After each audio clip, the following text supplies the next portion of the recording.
स्वागत है। आज हम एक बहुत ही प्रभावशाली किताब पर बात करने वाले हैं, बेंजामिन ग्राहम की द इंटेलिजेंट इन्वेस्टर। हाँ बिल्कुल। इसे तो कई लोग इन्वेस्टमेंट की बाइबल मानते हैं। सही कहा।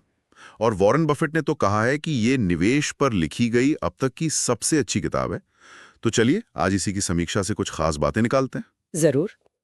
देखते हैं क्या मुख्य सीख मिलती है। तो समीक्षा के हिसाब से इस किताब का जो मूल आइडिया है वो है वैल्यू इन्वेस्टिंग। हाँ, वैल्यू इन्वेस्टिंग। मतलब उन शेयरों को ढूंढना और खरीदना जिनका बाजार का भाव, उनकी जो असली कीमत है, इंट्रिंसिक वैल्यू जिसे कहते हैं, उससे कम हो। और एक सुरक्षा का मार्जिन लेकर चलना, ये बहुत जरूरी है। हाँ बिल्कुल। समीक्षा कहती है कि ये पूरी सोच इस पर टिकी है कि तर्क संगत रहो, स्पेक्यूलेशन यानी सट्टेबाजी से बचो और लंबे समय में वेल्थ बनाओ धीरे धीरे। बिल्कुल सही। और ग्राहम सबसे पहले इसी बात पर जोर देते हैं, जो समीक्षा में भी साफ है, कि भाई निवेश और सट्टेबाजी, इनमें फर्क समझो पहले। अच्छा, क्या फर्क बताया है मुख्य रूप से? देखिए, निवेशक वो है जो पूरी जांच पड़ताल करता है, कंपनी की इंट्रिंसिक वैल्यू देखता है, सुरक्षा का मार्जिन रखता है और फिर लंबे समय के लिए पैसा लगाता है। जबकि सट्टेबाज वो ज्यादातर बाजार के मूड पे या किसी टिप पर, मतलब शॉर्ट टर्म गेन के लिए दाव लगाता है। हाँ ये तो है। ग्राहम ने तो चेतावनी भी दी है। उनकी वो मशहूर लाइन है ना कि इन्वेस्टर की सबसे बड़ी प्रॉब्लम और यहाँ तक कि उसका सबसे बड़ा दुश्मन वो खुद ही होता है। अरे वाह, ये तो सोचने वाली बात है कि हम खुद अपने दुश्मन कैसे।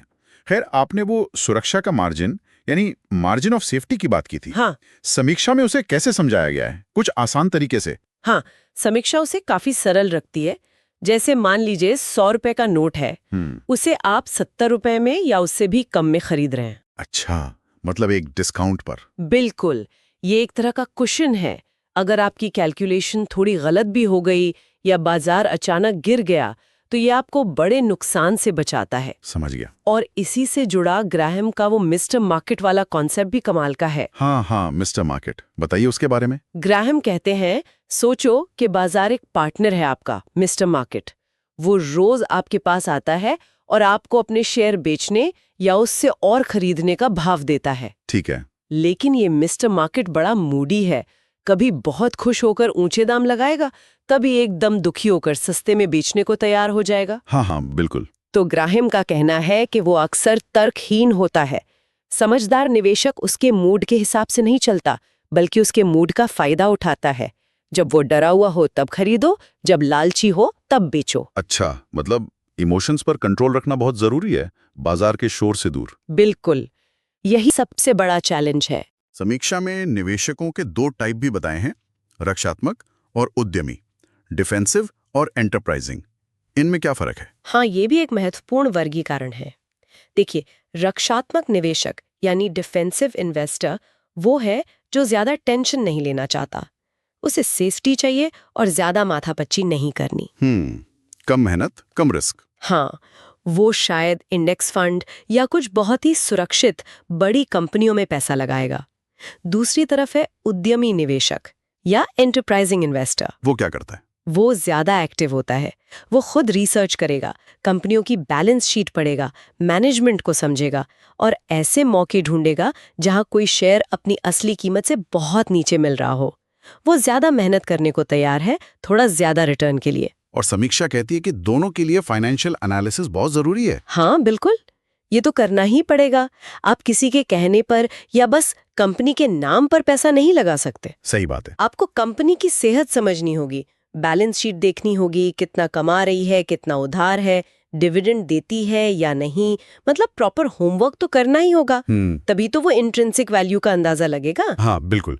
तो समीक्षा कुछ खास नियम भी बताती हैं, जैसे स्पेक्यूलेशन से बचना। हाँ, स्पेक्यूलेशन से बचना, हमेशा वैल्यू पर फोकस रखना, लंबे समय का सोचना। और वो विविधीकरण, डाइवर्सिफिकेशन। हाँ, डाइवर्सिफिकेशन यानी अपना सारा पैसा एक ही टोकरी में नहीं रखना, रिस्क को फैलाना। ठीक है।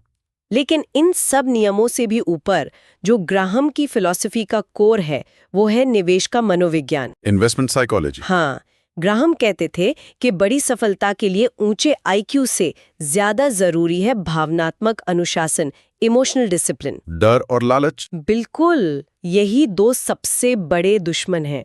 डर में लोग बेच देते हैं, लालच में खरीद लेते हैं, अक्सर गलत समय पर। समीक्षा में ये भी बताया गया है कि जेसन ज़्विग ने जो नए एडिशन में कमेंट्री लिखी है उसमें आज के उदाहरण दिए हैं जो इन प्रिंसिपल्स को आज भी रेलेवेंट बनाते हैं। तो कुल मिलाकर ये किताब या इसकी समीक्षा किन लोगों के लिए सबसे फायदेमंद है? समीक्षा के मुताबिक ये उन सीरियस इन्वेस्टर्स के लिए है जो वाकई सीखना चाहते हैं, जो लॉन्ग टर्म सोचते हैं। और बिगिनर्स के लिए? हाँ, उन बिगनर्स के लिए भी जो एक मजबूत तर्कसंगत नींव रखना चाहते हैं।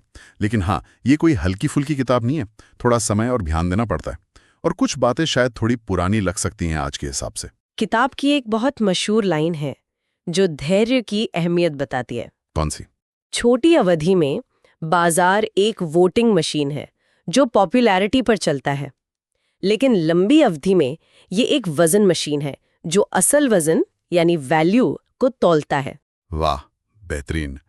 तो इस पूरी बातचीत और समीक्षा का निचोड़ यही है कि दी इंटेलिजेंट इन्वेस्टर हमें सिखाती है कि कैसे लॉजिकल रहें, बाजार के शोर शराबे और इमोशन से बचें, और अनुशासन, धैर्य और वैल्यू इन्वेस्टिंग के रास्ते पर चलकर समय के साथ असल संपत्ति कैसे बनाएं। बिल्कुल। और अंत में एक सवाल छोड़ जाते हैं सोचने के लिए। ग्राहम ने कहा, निवेशक का सबसे बड़ा दुश्मन वो खुद है। आज की दुनिया में जहां इन्फॉर्मेशन ओवरलोड है, हर पल खबर आ रही है, इस सेल्फ अवेयरनेस को प्रैक्टिस में कैसे लाएं? कैसे अपनी ही भावनात्मक गलतियों से बचें? ये वाकई एक गहरा सवाल है, सोचने लायक।